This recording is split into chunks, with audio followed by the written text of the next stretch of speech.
Dans un hôtel chic, la chambre 207 abrite bien des secrets. Quand Eva, une femme d'affaires en voyage, pousse la porte de sa suite, elle ne s'attend pas à y trouver un inconnu aussi charismatique que troublant. Une réservation mixée, un malentendu, ou le début d'une rencontre que le destin semblait vouloir orchestrer, entre confidences murmurées et tensions palpables, l'air devient électrique. Le danger et le désir s'entremêlent, repoussant les limites de la raison. Jusqu'où iront-ils avant que le matin ne vienne briser la magie? Laissez-vous captiver par cette nuit où tout peut arriver, mais où rien ne sera oublié. Chapitre 1. Une erreur de réservation. L'écho des talons d'Eva résonnait sur le marbre immaculé du hall de l'hôtel. Un établissement chic, aux lumières tamisées et à l'ambiance feutrée, parfait pour un séjour discret, loin du tumulte de la ville. Elle ajusta le col de son manteau et s'avança vers la réception, fatiguée par son vol et impatiente de se glisser entre les draps soyeux d'un lit king size. « Bonsoir. J'ai une réservation au nom d'Eva Morel. » Chambre 207. L'hôtesse lui offrit un sourire professionnel avant de pianoter sur son écran.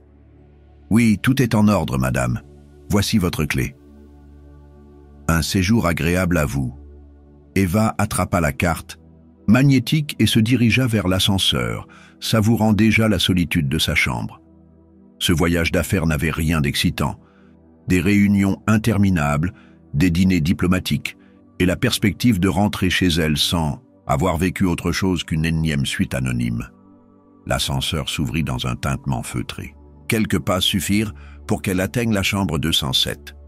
Elle glissa la clé dans la serrure, la lumière verte s'alluma, et elle poussa la porte. Mais à peine eut-elle franchi le seuil que quelque chose la fit s'arrêter net. Une valise était posée près du lit, et ce n'était pas la sienne. Son regard balaya la pièce avec prudence. Sur le bureau, un téléphone portable et une montre en acier gisaient à côté d'un verre à moitié rempli de whisky. Le lit était défait, les draps légèrement froissés, preuve évidente qu'elle n'était pas seule. Un léger bruit dans la salle de bain la figea sur place. L'adrénaline monta en elle, tandis qu'elle reculait instinctivement d'un pas.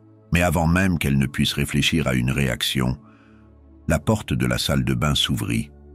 Un homme en sortit, une serviette enroulée autour des hanches, son torse encore perlé d'eau. Le temps sembla s'arrêter. Ses cheveux, noirs, étaient en bataille, comme s'il venait de passer ses doigts dedans. Son regard intense, d'un brun sombre, se posa sur elle avec un mélange de surprise et d'amusement.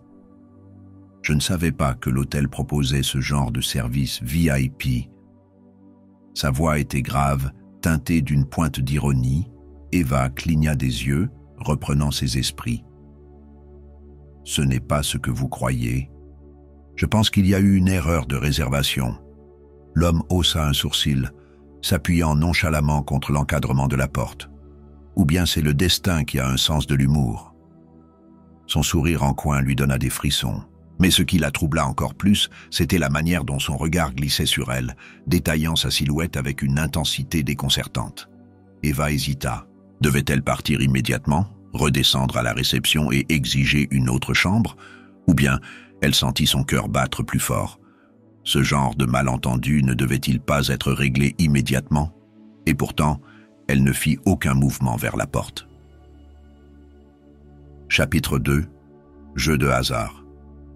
Un silence flottait dans la chambre, pesant et chargé d'une tension indéfinissable. Eva fixait l'homme qui se tenait devant elle, toujours appuyé contre le chambranle de la porte, son regard aussi perçant qu'intrigué. Il ne semblait pas gêné par la situation, bien au contraire. L'ombre d'un sourire en coin trahissait un amusement évident. Elle, en revanche, sentait son esprit vaciller entre prudence et une curiosité incontrôlable. « Je vais redescendre à la réception et régler ce malentendu », finit-elle par déclarer, sa voix plus assurée qu'elle ne l'était en réalité. L'homme croisa les bras sur son torse nu, accentuant malgré lui l'évidence de sa carrure sculptée. Et si on considérait ça comme une coïncidence intéressante? Elle arqua un sourcil, feignant l'indifférence. « Vous suggérez quoi? Qu'on partage la chambre? Pourquoi? » « Bah, répondit-il avec un ton léger, comme s'il parlait de commander un room service. Eva laissa échapper un rire nerveux. L'idée était absurde, mais une partie d'elle n'arrivait pas à la balayer d'un revers de main. Cet homme dégageait un charisme magnétique et elle devait bien l'admettre. Elle était troublée. Elle se racla la gorge, essayant de reprendre le contrôle. « Écoutez, je suis fatiguée et j'ai juste envie d'une douche et d'un lit. Je ne suis pas venu ici pour... » « Ça », l'homme inclina légèrement la tête, comme s'il analysait ses paroles. « Ça » répéta-t-il, amusé. Eva sentit une chaleur lui monter aux joues. Ce sourire en coin, ce regard insistant, il jouait avec elle. « Peu importe. Laissez-moi appeler la réception et on règle ça. » Elle sortit son téléphone, mais avant même d'avoir pu composer le numéro, la batterie lâcha, l'écran devenant noir instantanément. « Sérieusement ?» pesta-t-elle en regardant son appareil mort. L'homme haussa un sourcil. « Je vous prêterai bien le mien, mais... » Il fit un geste vers le bureau où son téléphone était posé. Plus de batterie aussi. Un rire involontaire lui échappa. On dirait que le destin insiste. Elle soupira, exaspérée. « D'accord, disons qu'on fait une trêve. J'ai vraiment besoin d'une douche. Après, je descendrai voir la réception. » Elle attrapa sa valise et se dirigea vers la salle de bain, sentant toujours le regard brûlant de l'inconnu dans son dos. « Prenez votre temps », lança-t-il avec un ton trop détendu. Elle referma la porte derrière elle, s'appuya un instant contre le bois, ferma les yeux et souffla lentement. Dans quoi venait-elle de se retrouver? Sous la douche. L'eau chaude détendit ses muscles fatigués, mais pas son esprit en ébullition. Elle revoyait sans cesse le regard perçant de cet inconnu, la manière dont il l'avait observé, ce mélange de défi et de curiosité. Lorsqu'elle sortit de la salle de bain, une serviette enroulée autour de son corps, la vapeur s'échappant derrière elle, elle fut accueillie par un silence chargé. L'homme était toujours là, assis sur le fauteuil en velours près de la fenêtre, un verre de whisky à la main, et son regard sur elle était indéchiffrable. Chapitre 3. Une frontière fragile. Eva sentit immédiatement la température de la pièce.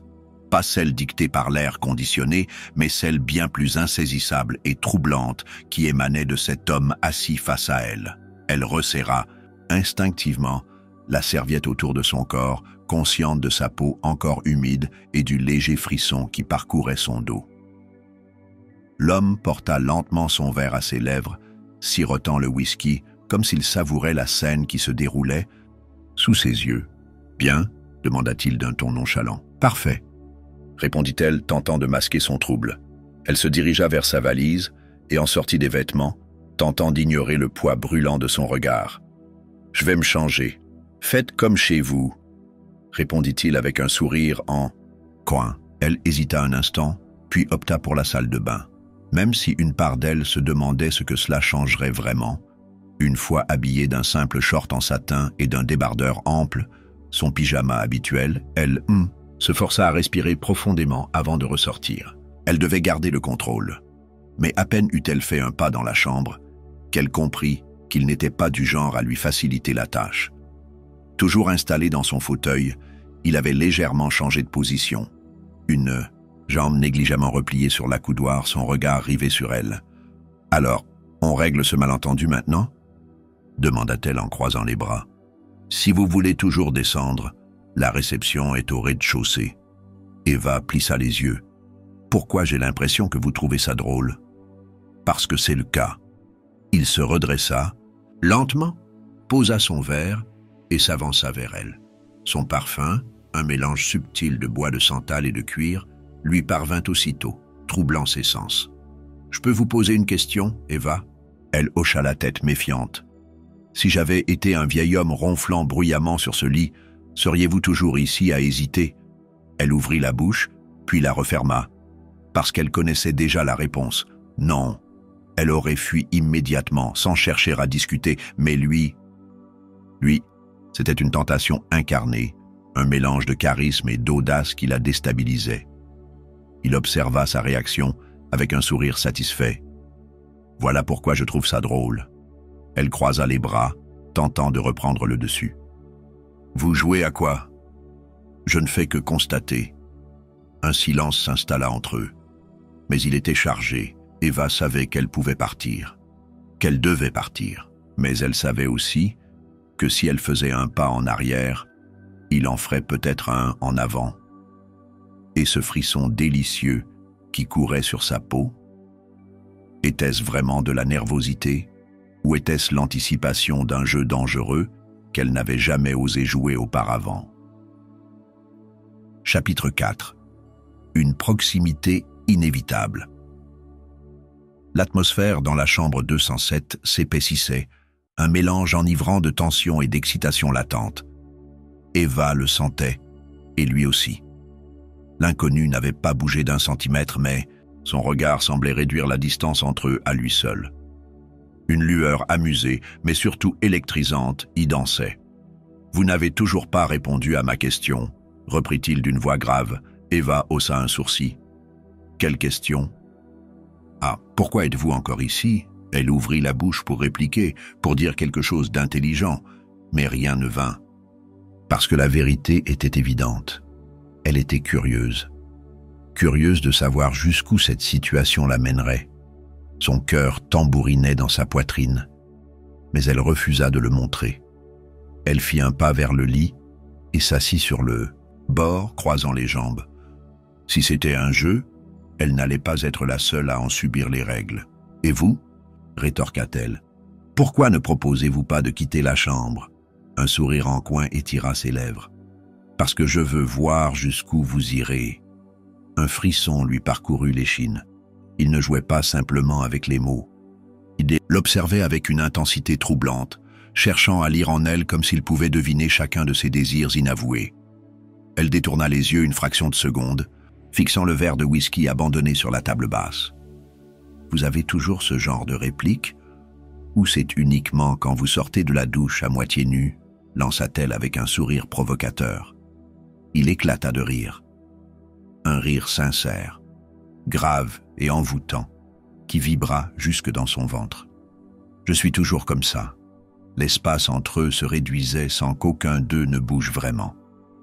Comme si l'air lui-même les poussait l'un vers l'autre. « Je devrais vraiment descendre, » murmura-t-elle, plus pour elle-même que pour lui. « Oui, » acquiesça-t-il.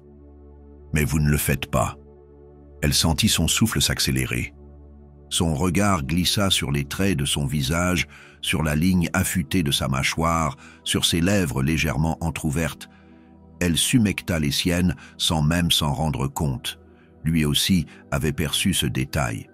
Il s'approcha d'un pas lent, maîtrisé, réduisant l'espace entre eux jusqu'à ce qu'elle puisse sentir la chaleur de son corps. « Vous attendez quoi, Eva ?» souffla-t-il, sa voix effleurant presque sa peau. Elle retint son souffle. Il testait ses limites, et le plus troublant, c'était qu'elle ignorait encore jusqu'où elle voulait les repousser. Chapitre 5. La lisière du désir. Eva sentait son cœur cogner contre sa poitrine, tambourinant dans un rythme aussi incertain qu'exaltant. Il était trop proche, bien trop proche. La chaleur qui émanait de son corps effleurait sa peau, une caresse invisible, mais pourtant si palpable. Elle pouvait presque sentir son souffle contre sa joue, et cette simple sensation envoyait une décharge électrique le long de sa colonne vertébrale. Mais il ne bougeait pas. Il attendait. C'était un jeu. Un duel silencieux où chacun testait les limites de l'autre. Elle aurait pu se reculer, trouver une excuse, mettre fin à cette étrange parenthèse avant qu'elle ne bascule dans quelque chose de plus intense. Mais elle n'en fit rien. « Vous jouez avec moi ?» demanda-t-elle dans un murmure à peine audible. Un sourire en coin étira ses lèvres. « C'est vous qui avez choisi de rester. » Le ton était calme, posé, mais dans son regard, cette lueur d'attente, de provocation à peine dissimulée, elle aurait dû se lever, mettre fin à cette danse invisible qui les rapprochait inexorablement. Mais au lieu de ça, elle se laissa aller. Juste un peu. Ses épaules se détendirent. Son regard s'attarda un peu trop longtemps sur ses lèvres. Elle jouait avec le feu. Et si c'était vous qui attendiez que je fasse un faux pas? Il pencha légèrement la tête, détaillant chaque trait de son visage, comme s'il voulait la décrypter, la comprendre avant même qu'elle ne se comprenne elle-même. « Je ne suis pas pressé, » murmura-t-il. « J'aime voir comment les choses évoluent. » Naturellement, elle frissonna. Ce ton, ce regard, il n'était pas simplement charmeur, il était dangereux, mais pas dans un sens menaçant, plutôt dans un sens tentateur, irrésistible. Elle déglutit. « Vous aimez avoir le contrôle, pas vrai? » « Pas toujours. » Sa réponse fut immédiate. Elle la surprit. Elle arqua un sourcil, cherchant à deviner ce qu'il sous-entendait. « Vous voulez dire que parfois, vous préférez le perdre, un silence qui en disait long, puis un sourire. Lent, troublant. Ça dépend de la personne en face. Un battement de cœur plus fort que les autres résonna en elle. Elle aurait dû détourner les yeux, rompre ce moment avant qu'il ne devienne trop intense. Mais elle ne le fit pas. Au lieu de ça, elle se pencha légèrement en avant, imperceptiblement, un mouvement presque instinctif. Une réponse inconsciente à cette tension insoutenable qui flottait entre eux.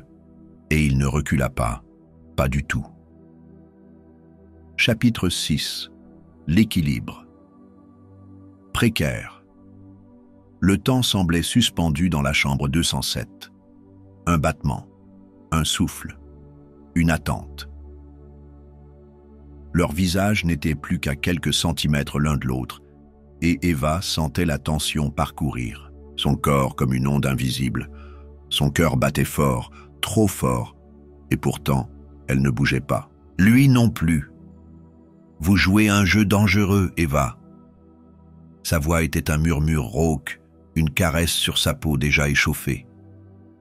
Elle sentit un frisson remonter le long de sa nuque, mais elle ne recula pas. Elle soutint son regard, cherchant à lire en lui ce qu'il voulait vraiment. Ou peut-être ce qu'elle voulait elle-même. « Et vous ?» répliqua-t-elle doucement. « Vous êtes toujours aussi patient ?» Un sourire, lent, intrigué. Seulement quand ça en vaut la peine. Il leva une main, l'effleurant à peine du bout des doigts, un contact presque accidentel. Mais il n'y avait rien d'accidentel dans ce geste. Elle inspira légèrement, troublée par la facilité avec laquelle il franchissait une frontière invisible. « Vous attendez quoi ?» demanda-t-elle, sa voix plus basse qu'elle ne l'aurait voulu. « Que vous décidiez », ces mots glissèrent contre sa peau comme un murmure brûlant. Il était là, tout près, mais il ne ferait rien, à moins qu'elle ne le veuille vraiment. C'était elle qui détenait le pouvoir. Une pensée vertigineuse, enivrante. Elle s'humecta les lèvres. Mauvaise idée. Son regard suivit le mouvement, son souffle sembla s'alourdir. Elle n'avait qu'à avancer de quelques centimètres, juste un tout petit peu. Elle sentait son parfum, la chaleur de son corps, le magnétisme inexplicable qui l'attirait vers lui. Un pas de plus, et tout basculerait. Mais c'est à ce moment-là qu'une sonnerie stridente retentit. Le téléphone de la chambre. Un rappel brutal de la réalité. Eva sursauta légèrement, et l'instant se brisa. Il se redressa, un éclair d'amusement, dans le regard, mais aussi une pointe de frustration à peine masquée. « Je crois que vous êtes sauvé par le gong. » Elle expira lentement, essayant de maîtriser le flot d'émotions qui la traversait. Sauvée, elle n'en était plus si sûre. Chapitre 7. Le point de non-retour. La sonnerie du téléphone vibrait encore dans l'air, brisant la bulle de tension qui s'était formée entre eux. Eva reprit son souffle, cherchant à retrouver un semblant de contrôle. Lui, en revanche, semblait parfaitement maître de la situation. Il la regarda avec ce même sourire en coin, amusé, avant de décrocher. « Allô ?» Un silence, puis un froncement de sourcils. « Oui, c'est bien moi. Non, tout va bien. » Une erreur, sans doute. Il raccrocha sans ajouter un mot de plus. Eva, encore fébrile, croisa les bras. « C'était qui ?» Il haussa légèrement les épaules, son regard rivé sur elle. « La réception ?» Une confusion sur la réservation de la chambre. Elle haussa un sourcil. Vous êtes sûr? Pourquoi vous espériez que ce soit une excuse pour fuir? Elle ouvrit la bouche pour répondre, puis la referma. Parce qu'il avait raison. Si ce coup de fil avait été une opportunité pour rompre ce moment en suspens, alors pourquoi avait-elle l'impression qu'elle aurait préféré qu'il ne sonne? Jamais. Elle passa une main dans ses cheveux, tentant de masquer son trouble. « Tout ça est absurde, » murmura-t-elle. « On ne se connaît même pas. » Il s'approcha lentement, réduisant à nouveau la distance entre eux. Et si c'était ça qui rendait la chose encore plus intéressante? Sa voix était basse, profonde, dangereusement envoûtante. Un silence s'installa. Un silence chargé de toutes les questions non posées. Eva savait qu'elle était à une frontière qu'elle n'aurait jamais cru franchir. Mais voulait-elle vraiment reculer? Elle le regarda droit dans les yeux. Et si je décidais de partir maintenant? Il ne recula pas, ne chercha pas à l'arrêter. Alors vous partez? Elle plissa les yeux, cherchant une trace de provocation ou de jeu. Mais il était sérieux. C'était elle qui détenait la clé. Elle seule. Son cœur battait fort, trop fort. Elle pouvait prendre ses affaires, ouvrir la porte et quitter cette chambre. Ou alors, elle pouvait rester. Juste cette nuit, juste ce moment. Elle inspira profondément. Une décision venait d'être prise.